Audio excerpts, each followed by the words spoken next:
I am 30 years old, a woman, and I have done an act filled with deep gratitude. I have purchased a home for my former nanny. Jane, that was her name, took on the role of my caregiver throughout my childhood. During those times when my mother was the sole breadwinner in our family and my father's absence became noticeable, Jane became more than just a babysitter to me. She was there for every school event, never missed a meeting with teachers, becoming a second mother to me. My mom first brought Jane into our home when I was 2 years old. This partnership continued until my 28 years when we lost my mom. She passed away, leaving behind a legacy of a successful surgical practice and real estate inherited from my grandparents.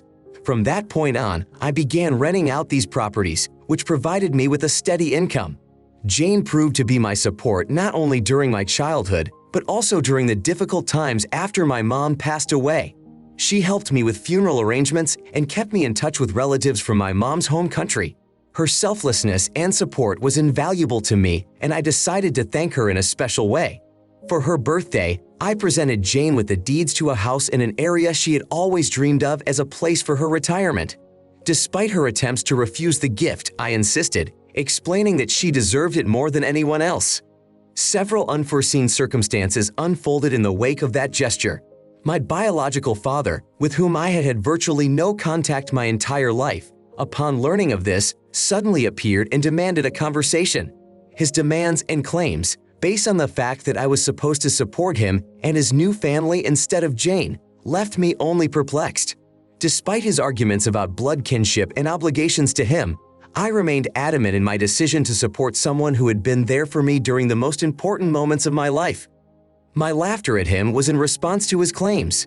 I openly expressed the idea that Jane meant far more to me than he could ever imagine. His current financial difficulties were none of my concern. After that conversation, I escorted him to his car and made sure he left the property. Now my father's relatives are trying to make contact with me via Facebook, accusing me of being insolvent and claiming that my mother has interfered with his involvement in my life. I know this is untrue, as I remember my mom calling him repeatedly offering to spend time with me, but he never showed up.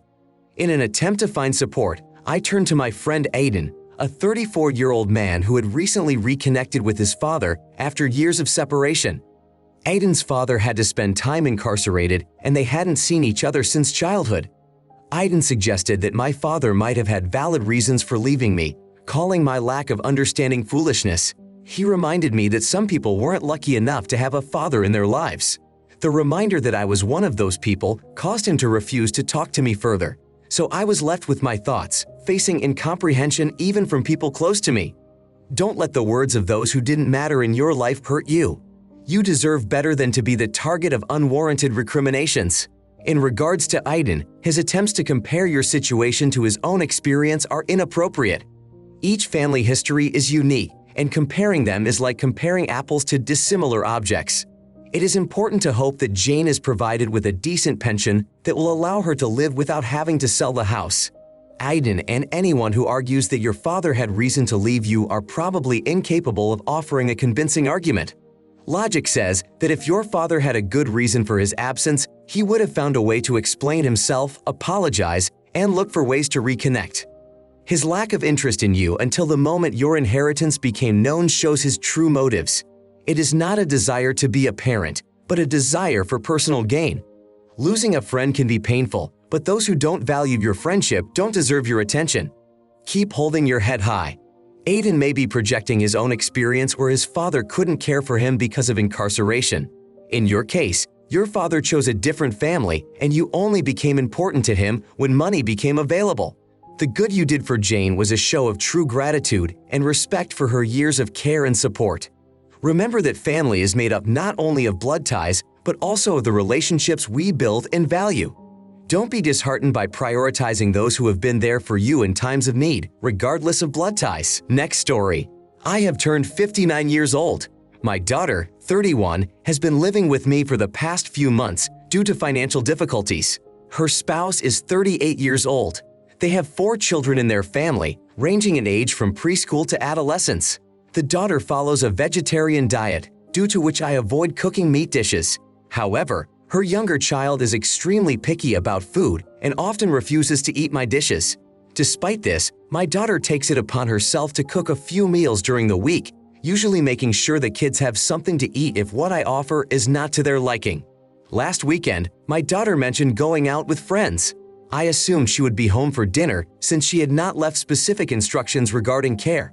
However, dinner time came and she was gone, and the kids felt hungry. I decided to call her, but to my surprise, she did not answer the phone. For that evening, not feeling much hunger or desire to cook, I decided to limit myself to rice and steamed vegetables for myself. As I invited the kids to join me, I noticed that the older ones gladly accepted my offer, while the kindergarten-aged child expressed disappointment and asked for chicken nuggets. We had the necessary ingredients at home, and I knew how to cook them, but my preference for not cooking the meat prompted me to suggest waiting until his mother returned. His reaction was violent. He dropped the plate, which shattered. I collected the shards and asked him to help clean up the rice, which also upset him. When my daughter returned around 11 p.m., she was outraged that the child had gone to bed hungry, which in my opinion was not true, as he had eaten a few crackers before bed. She insisted that I should have made an exception and cooked chicken. Explaining about the broken plate only added to her frustration, especially my offering to help the child clean up, which she perceived as treating him like a servant.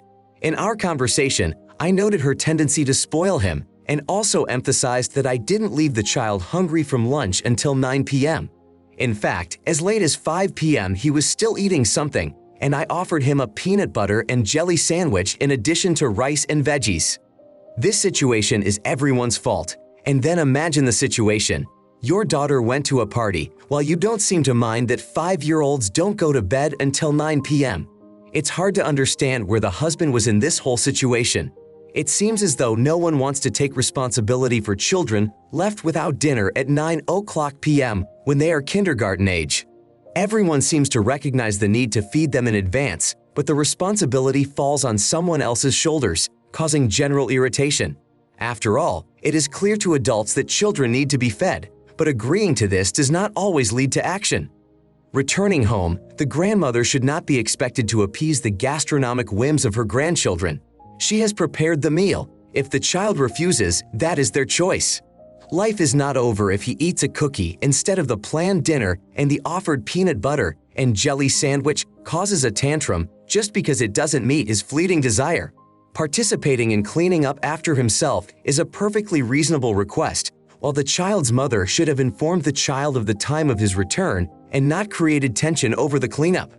The miscommunication seems to have been the cause of resentment, lack of notification of return time, no dinner, unanswered calls. Resentment over dinner not meeting expectations is meaningless if no effort was made to provide an alternative. Counting down the time until guests must leave the house may seem harsh, but it is the host's right. It is important to recognize the importance of being able to stay in the house without charging a fee, recognizing the importance of hospitality and respect for the benefits provided. Now I want to tell a different story. My wife and I have passed the age of 60 and are actively thinking about our upcoming retirement. During this period, we are striving to get our finances and assets in order. Among other things, we have decided to sell our spacious home, which has become unaffordable, in favor of living in a more secluded and cozy place. We have 3 children, all grown, and each of them has started their own families. Our daughter has 1 child, one son has 2 children, and another son has 2 children of his own and another girl he adopted. The younger son was once divorced due to cheating on his first wife, and then adopted his current spouse's daughter. We plan to divide our assets between our children and grandchildren. At a family meeting, we discussed this issue, including the possibility of the children buying the house. A conflict arose when one of the sons learned that his adopted daughter was not included in the will. We explained that we did not consider her part of the family and did not support our son's life decisions, which sparked his anger. He urged us to stop holding grudges for past mistakes and accept his family as is. His current spouse and daughter have been real proof to him of his ability to provide for his family. The question arises as to whether the fact of parenthood automatically makes a girl part of our family. Our son has accused us of not treating his wife and daughter properly, calling us unfair. It should be clarified that the adopted daughter and stepdaughter are the same girl. My son adopted her after his marriage to her mother. Since their relationship began, we have seen each other infrequently, mostly at family gatherings. Living in another state, she doesn't call us grandparents. In our will, we decided to leave family values to our children and finances to our grandchildren to support their education. We are concerned that my son has stopped communicating with his ex-wife and their joint children, refusing to pay child support. My wife and I have tried to support his former family and grandchildren in this difficult situation. Let me be clear, you disapprove of your son's life decisions and the circumstances that led to the destruction of his first family. Yet you are willing to give him an inheritance, be it items, money, or anything else, while excluding his adopted daughter because of your adult son's actions. It is your property and only you decide how it is to be disposed of. You cannot be called unreasonable in this context. However, I believe it would be unfair to exclude the child rather than your son from the inheritance, given that he is the one who caused the destruction of his previous family, not the child. Personally, I would prefer to exclude him from the will by including the child. The fact that he is fighting solely for the interests of his youngest daughter, whom he adopted, while leaving his biological children unattended, in my opinion, could have been grounds for excluding him from the heirs long ago. Your stand on moral principles seems perfectly reasonable to me. Having abandoned his own children, what right does he have to talk about family and children again? I agree with your position, but your attitude toward a child who had nothing to do with the actions of his adoptive parent raises questions. Your description of a situation in which a child is caught up in a conflict through no fault of his own shows a lack of fairness. My spouse and I believe that your son's new wife and her child are evidence of his failed attempts to build a family. Although your son is indeed guilty of cheating, criticizing and treating his daughter differently because she reminds you of his mistakes seems unwarranted. This child has been a living reminder to us of the unfortunate actions our son resorted to in his relationships with his wives. The more I think about it, the more clearly I see that your approach could be perceived as vindictive, which unfortunately does not add to your sanity. My next story. My sister, who is now 29 years old, grew up in conditions that were far from ideal. Throughout her teenage years, especially when she was 16, our parents showed insufficient care and attention to her. Eventually, they made the decision to send her to a specialized camp. This period proved to be extremely difficult for her.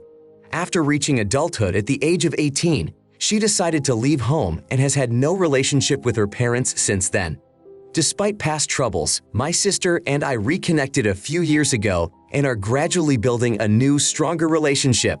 My situation in life is much more stable now, and this time has been a period of regaining lost connections for both of us. This year, being on the cusp of a new phase in my life and preparing for my wedding, I decided to invite my sister to the celebration. When she received the invitation, she immediately asked if our parents would be attending. Upon learning that they were, she put me to a difficult choice. Either I don't invite my parents or she doesn't come to the event. My attempt to explain that I had a different relationship with my parents and that I was not responsible for their past actions was not understood by my sister. Our conversation was tense, and I ended up putting a condition.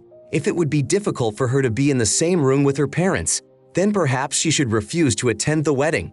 After saying that, she ended the conversation. This moment made me think about my words and actions, especially given our past and the difficulties in our relationship. It is important to note that our parents have tried therapy to rectify the situation. My brother also keeps his distance from my sister because of past conflicts. As for the camp, as we found out later, our parents were really unaware of its actual conditions, believing in the promises of a safe and supportive environment for the children. You weren't wrong in your decision to organize your wedding as you saw fit, including making a guest list. However, given the complex situation in your family, it would be wise to listen to your sister's perspective. Your perception of relationships within the family may differ significantly from her experiences, especially when you consider the dynamic between the golden child and the scapegoat. Understanding this dynamic can help you recognize the differences in your relationship with your parents. Your conviction that your decision to maintain communication with your parents despite their past actions is evidence of a profound difference in the perception of family relationships between you and your sister. She, in turn, faced serious challenges, including the experience you referred to as conversion therapy, indicative of the extreme parenting methods used at camp. This seriously influenced her decision to limit contact with her family. When someone decides to cut off relationships with loved ones, that decision rarely comes easily. It can be the result of years of hardship and pain. Acknowledging this fact does not make you complicit in past hurts, but it does require you to understand and empathize with your sister's feelings. Choosing wedding guests is a personal matter for everyone, and ideally the event should gather those who bring joy and support around you. Resolving the conflict with your sister may take time and a willingness to dialogue, but it is an important step toward understanding and mutual respect in the family. A story that really surprised me. In my childhood, when I was only 4 years old, my mother remarried. Her chosen one, John, became my stepfather. In time, he adopted me. In those years, I did not dare to ask a direct question about whether he was my real father. My mother, however, insisted that I think he was. John turned out to be a strict man. He could punish me for little things like leaving my room in the middle of the night or having a snack before dinner. My early childhood speech impediment was often the subject of his ridicule. I tried to find common ground with him, striving for friendship, but he constantly pushed me away. As a result, I was never able to love him, did not perceive him as an authority, and never saw him as a parental figure. As I grew older, our relationship only worsened. Our disagreements escalated into quarrels that eventually became daily. Exchanging insults between John and I became the norm. My mother was gentler in nature and upbringing, but she never took my side in these arguments. She grew up in a dysfunctional family and suffered from deep depression all her life, avoiding any conflict. I understand and forgive her for that. The situation changed dramatically when I was 15 years old. After experiencing a nervous breakdown, I wrote my mother a long message in which I expressed all my worries and accusations against John. My family was shocked, but eventually my mother offered a compromise solution. John was to move in and live apart from us until I was stronger and out of the house. I agreed to the offer to attend therapy to try to get my life together. The next 5 years brought many good things. Life was slowly getting better. Soon I would be moving into my home, which my mom had provided me. She inherited 2 apartments from her parents, lives in one of them, and decided to give the second one to me so that I would not have to rent a place. Despite years of disagreements, my mom is still in a relationship with John. He occasionally comes over for my little brother, but he and I don't even exchange greetings.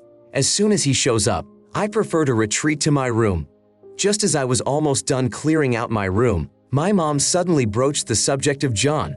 She mentioned that he would visit me from time to time. Upon hearing this, I was dumbfounded. My mom explained that since she didn't have her own car, she would provide him with spare keys to my house. This would allow him to take care of the house, make necessary repairs, and help with moving heavy things. I objected, emphasizing that this arrangement was not at all suitable for me. I absolutely did not want this man in my house and was ready to kick him out even if he showed up on my doorstep. My opinion was clear. Although I had no objection to him living with my mom again, my home remained my sanctuary, a place where I should feel absolutely safe. My mom, however, took my words to heart. She urged me to let go of long-standing resentments and accept the help offered. Moreover, she expressed disappointment in my desire to change my stepmother's surname to my grandmother's surname. In her opinion, despite his mistakes, John had made a significant contribution to my upbringing. I do not consider myself unreasonable for my unwillingness to allow John into my personal space. I will accept his presence in my mom's house, but his involvement in my life, especially in my home, is not to my liking. This makes me wonder if I am making a mistake in my decision to keep my distance. You shouldn't blame yourself for anything. Your mother and stepfather seem to have overlooked the years of emotional difficulties you have faced and your efforts to create a calm atmosphere in your life. Your home is your fortress, a place where you have the right to feel safe and make your own rules. You have every right to determine who can enter your personal space and should not allow anyone to violate those boundaries. Stand up for your right to your personal space and keep your home safe. It should be noted that John's intentions may not be about helping you so much as wanting to maintain control over you. It is important not to allow him or anyone else to possess the keys to your home, especially if you are the rightful owner. In the event that ownership is passed to you, you have the right to change the locks, thus securing your home. If your mom did transfer the house to you legally, you should make sure that you have all the necessary documents to prove it. You may then consider changing the locks to prevent unwanted access. If the house is rented to you, it is important to make sure that there is a lease agreement in place that prevents you from tampering without your permission. Your situation deserves a better outcome, and I am truly sorry you are facing this kind of ordeal. You deserve an environment where you feel loved and protected.